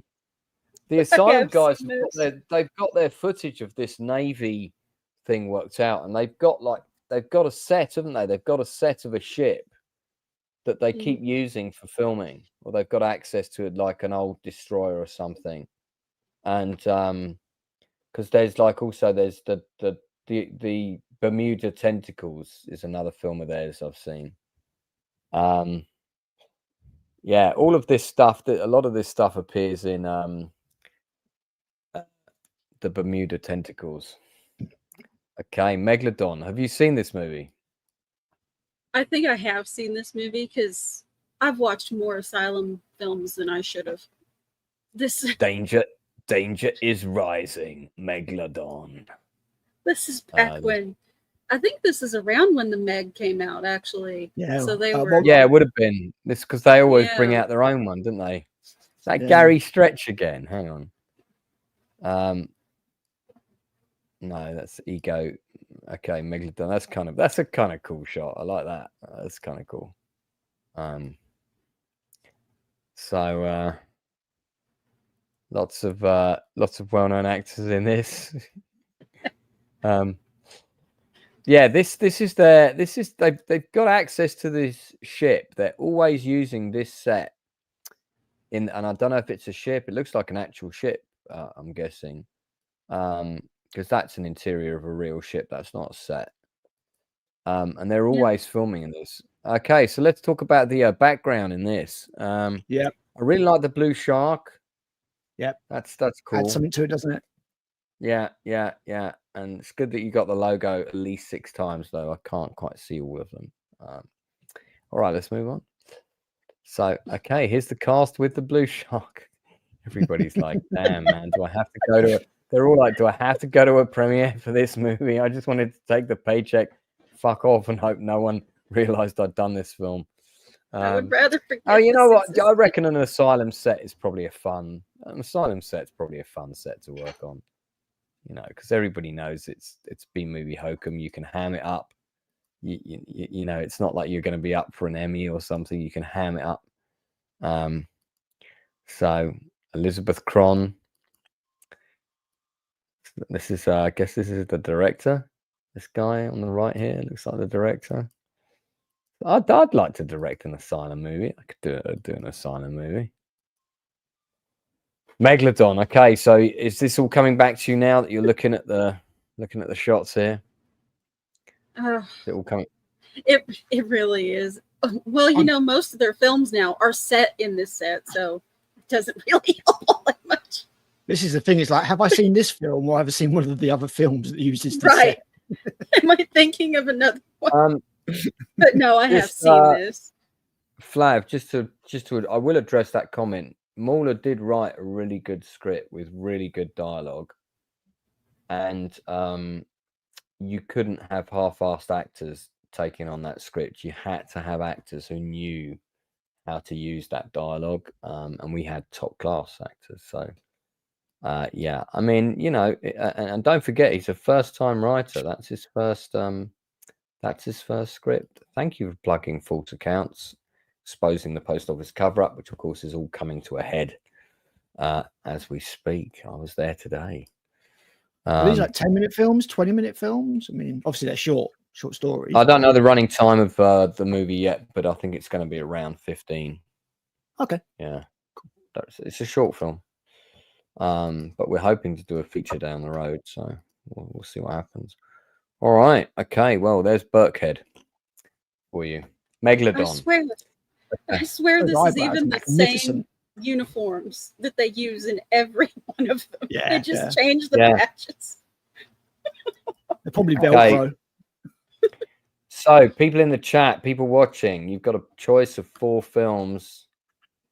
Which of these would you vote for? Fixing the Shadow. That's the kind of cool one with the bikers. The Lady Psycho Killer. Megalodon. Or you've got my one, Hellride. Which of these Michael Madsen B movies are you going to watch?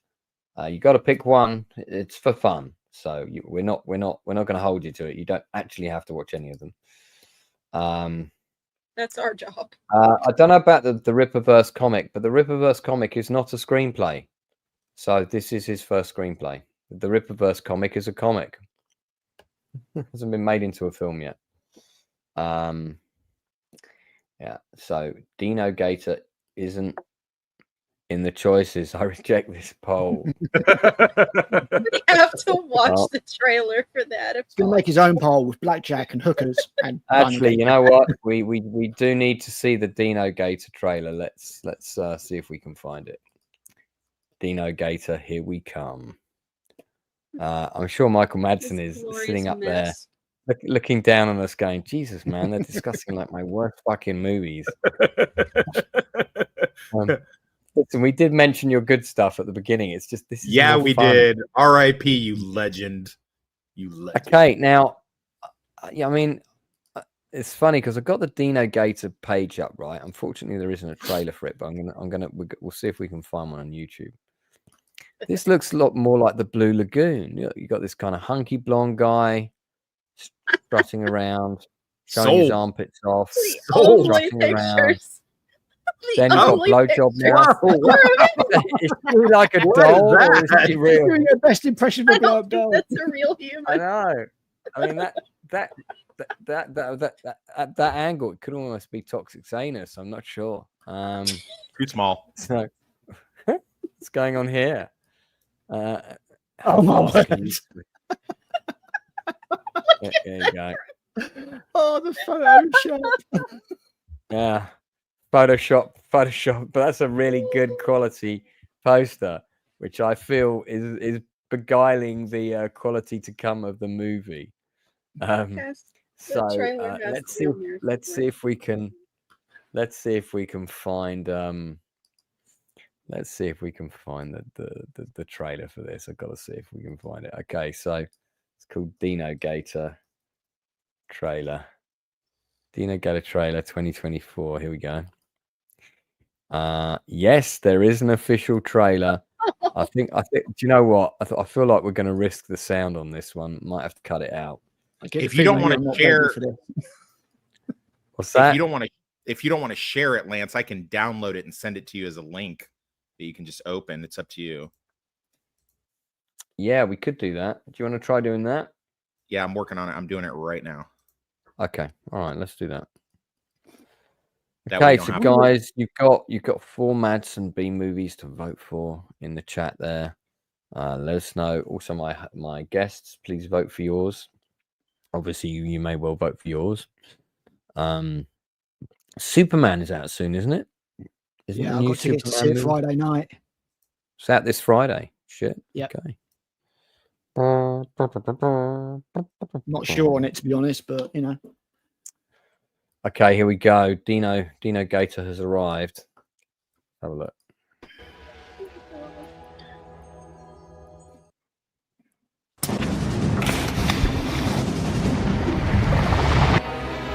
Might look like a tadpole. Listen to the Judge Dredd music. They got the Judge Dredd music. That CGI is so bad. Oh my god. Oh, did you hear the gunfire sound effect? That's from like an It's old better movie. than Veronicon.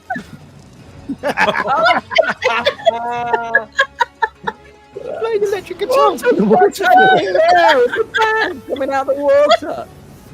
Or is that maybe they're filming a music video? What? She just disappeared. No hope is right. So bad. Oh, that's the same gunshot. I think this is deliberate. This is gonna be like deliberately as bad as they can make it. And they say, for international sales. There he is with his right. Oh, he shot the guy. Tarzan's died. Too many damn spoilers. I was so invested in these characters. Yeah. Well, can't watch it now. No shirt guy dies. Oh my lord. Michael Madsen appearing in this movie for 2 minutes. Oh wow. I don't know. I feel like now we need to put that in the poll. I feel like, this is incredible. Put that in the homework. If you feel you would have voted for Dino Gator, had it been on offer, then vote for Megalodon, and we will take that as your choice because they're pretty similar movies. Damn, that was a whole different level of filmmaking right there. That was a whole different level of filmmaking. The Right, we're first going to begin one, to wrap up. Gator, is a Roger Corman presents. Yeah. Oh, is it? Yeah. The first one, Okay. Cobra Gator, which I think is a prequel. I don't know. They could be the same film. I honestly can't tell. They look like they might be the same movie. Yeah, it's pretty well. I can only watch one film like that. I can't see a second one. Okay, so we're gonna move on. I'm gonna ask what my guests have got coming up before we check our final score on the poll there. Tox, what you got coming up? What you got coming out? So Friday we are back on Horror with Nadia, Friday night's Stranger Things stream, episode 7 of season 3. So and I guess we'll talk about all things horror adjacent and anything that's been out for a little bit, and we'll do our deep dive into that episode. So that'll be cool. And then this weekend I'll be finishing off our Toxic Buffy retrospective. We're doing Buffy the Vampire Slayer and adjacent shows on Sunday morning with the usual crowd, and we are at the season finale of season 2. So that should be pretty cool. That's what I got. Fantabulous. Rachel, obviously your artwork is still available for commissions and things. Have you had any come in as a result of YouTube promotion? Well, I've been working more on my writing and my illustration for my own book this week. So Oh yeah, how's that coming? haven't taken. It's doing pretty well, actually. I have 4 that are doing really well, surprisingly. I'll get them all done eventually. Oh, okay. So you're working on 4 pieces for your book simultaneously. Yeah, I have. Okay, fantastic stuff. I have 10 illustrations left to do, and then that part will be done, and I will be glad. Do check out Rachel Percy Art on Instagram. If you're wondering which page it is this one. So she can do everything from kind of cool, funny kids riding cats to cool, funny kids pretending to be Robin Hood while sleeping to cool, funny kids on a yacht for a castle to a kid coming soon and everything in between. Lots of ladies and cats and hunky, long-haired fantasy types.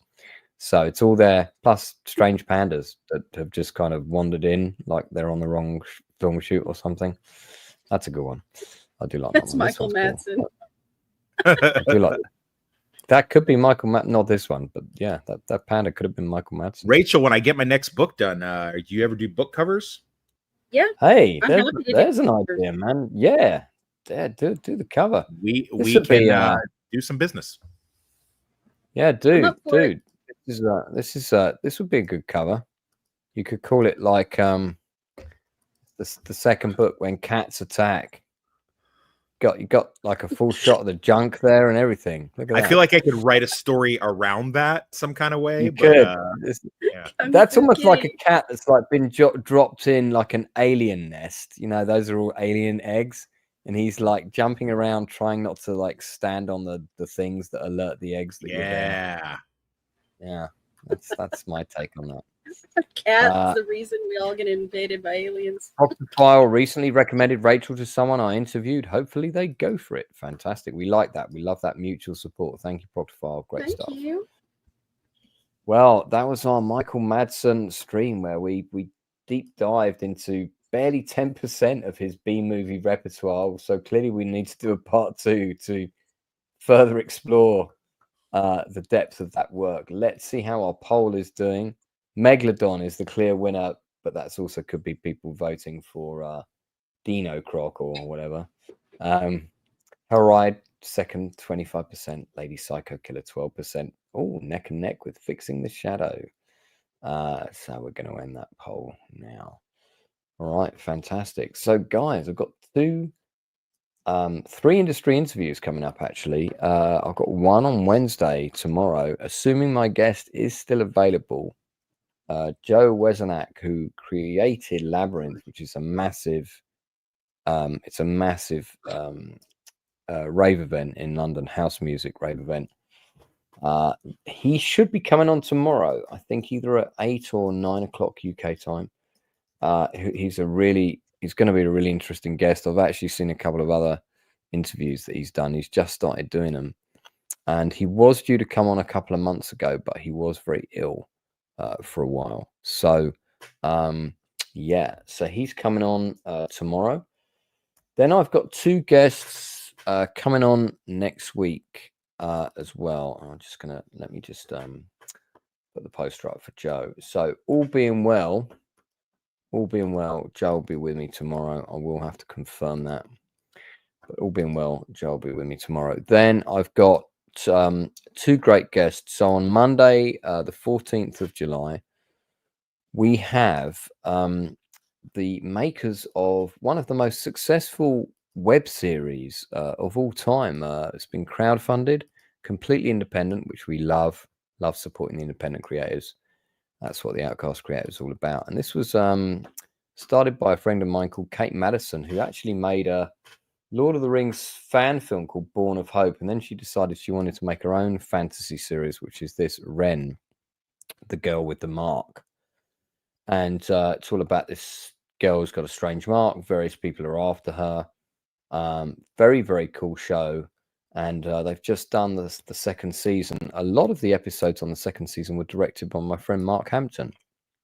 So, yeah, all good stuff. So the Kate Madison, who created the show, and Neil Oseman, who is the current showrunner, they are both coming on together. They will be on Monday. Rachel's co-hosting with me at 8 o'clock. Then on Wednesday next week, I've got another industry interview with the creator of a graphic novel, quite an interesting one, this one. that's already on Kickstarter. It's actually already hit its target, but he still wants to find a bigger audience for it. And I said, you can come on, sure, to talk about it. So this is kind of in the style of the old sort of Belgian and French graphic novels of the 1960s, and it's set in an alternative universe where basically animal species dominate and there's no humans, but you get different people that still trying to be predators and so on. It's quite an interesting concept. So that's with Ben Gardner, who is the creator of this. That is next Wednesday at 8 o'clock UK time. So quite a few things coming up there. Don't forget what I said before. Please support the production of 7 Magnificent Egos. You can support the production by booking a ticket. If you're going to book a ticket and you can't come, but you want to support the production by booking a ticket, let me know so I know the ticket is spare and we can resell it again. But do support the production. We want it to sell out. There are 6 shows to choose from. This is in October in the UK. The Lord of the Rings fan film was called Born of Hope. Born of Hope. So, yeah. All right. Okay, that's it from us for this week. We'll be back next Tuesday. It'll be more of a regular show. I don't know if we can do another.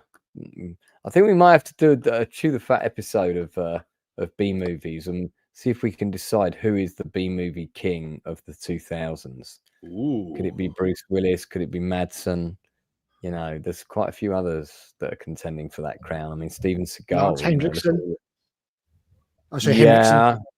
Yeah, he's done a few. He's done a few for sure. Rutger Hauer would be another one. Yeah, so a few contenders for that crown. That could be an interesting Chew the Fat. So we'll definitely look into that. Thank you very much for my panel for coming on. Thank you for all the people in the chat. You've been great tonight. There's been loads of you. Do spread the word about the channel, guys. We are nearly at 5,500. I think we're just 40 subs away.